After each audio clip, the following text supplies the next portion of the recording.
यह क्या? एकादशी माता स्वयं भगवान को दंड देने चली हैं।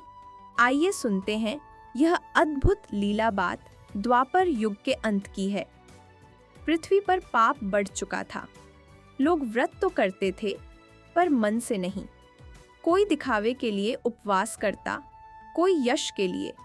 दिन भर भूखे रहते और रात को क्रोध, ईर्ष्या व छल में डूब जाते।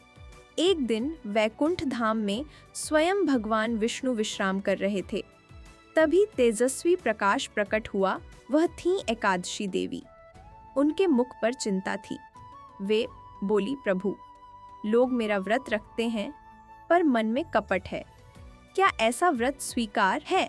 भगवान मुस्कुराए, देवी, समय आ गया है एक परीक्षा का। पृथ्वी पर एक राजा था, धर्मवीर।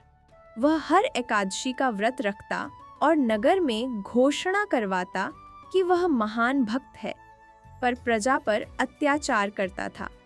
यह देखकर एकादशी माता क्रोधित हो उठीं। प्रभु, ऐसे ढोंगी को दंड मिलना चाहिए। भगवान बोले, जाओ देवी, उसकी परीक्षा लो। अगली एकादशी की रात महल में भव्य कीर्तन हो रहा था। दीप जगमगा रहे थे। तभी एक वृद्धा का रूप धारण कर एकादशी माता राजा के द्वार पर पहुंची। राजन, 3 दिन से भूखी हूँ, कुछ अन्न दे दो। राजा बोला, आज एकादशी है, मेरा व्रत टूट जाएगा। वृद्धा ने पूछा, तुम्हारा व्रत बड़ा है या किसी भूखे की जान? राजा ने सैनिकों को आदेश दिया, इसे बाहर निकाल दो। अचानक वातावरण बदल गया। वृद्धा का रूप दिव्य हो उठा। तेजस्वी आभा फैल गई। एकादशी माता प्रकट हुई। राजन, तुम्हें व्रत का अहंकार है, धर्म का नहीं। राजा भय से कांप उठा। तभी शंखनाद हुआ और स्वयं भगवान विष्णु प्रकट हुए। भगवान बोले, धर्मवीर, एकादशी केवल अन्न त्याग नहीं, मन के विकारों का त्याग है। यदि भूखा सो जाए और तुम व्रत कर लो तो वह व्रत नहीं, पाप है। राजा रो पड़ा, प्रभु, मुझसे भूल हुई। भगवान ने कहा, आज से जो एकादशी के दिन भूखे को अन्न देगा, उसका व्रत नहीं टूटेगा, बल्कि उसका पुण्य बढ़ेगा।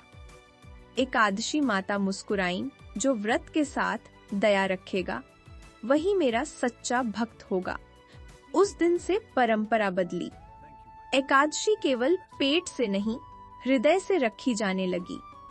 राजा ने फिर कभी किसी भूखे को खाली हाथ नहीं लौटाया और उसका राज्य सुखी हो गया। शिक्षा यही है, धर्म नियम से नहीं, करुणा से बड़ा होता है। व्रत भूखे रहना नहीं, अहंकार छोड़ना है। अगर यह कथा आपको अच्छी लगी हो तो लाइक, शेयर और सब्सक्राइब करना मत भूलिएगा। नहीं तो एकादशी माता सोचेंगी, इतनी सीख लेकर भी इन्होंने बटन नहीं दबाया। जय श्री हरि, जय एकादशी माता। एक समय की बात है, एक घमंडी राजा था। उसे व्रत, उपवास पर विश्वास नहीं था। राजमहल में एक दिन एक साधु आए और बोले, राजन, आने वाली एकादशी तुम्हारी किस्मत बदल सकती है या सब कुछ छीन सकती है। राजा हंस पड़ा। एक दिन भूखा रहने से क्या होगा? एकादशी की रात आई, आसमान में अजीब बादल छा गए। महल के दीपक अपने आप बुझने लगे। राजा को स्वप्न आया, यमदूत उसे बांधकर ले जा रहे हैं। डरकर राजा की नींद खुली। सामने वही साधु खड़े थे, लेकिन अब उनके पीछे तेज प्रकाश था। मैं कोई साधारण साधु नहीं, मैं एकादशी माता का दूत हूँ। राजा कांप उठा। उसने उसी दिन से श्रद्धा से एकादशी व्रत रखा। कहते हैं उसके राज्य में फिर कभी अकाल, बीमारी या दुख नहीं आया। लेकिन सवाल ये है, अगली एकादशी पर आप क्या करेंगे?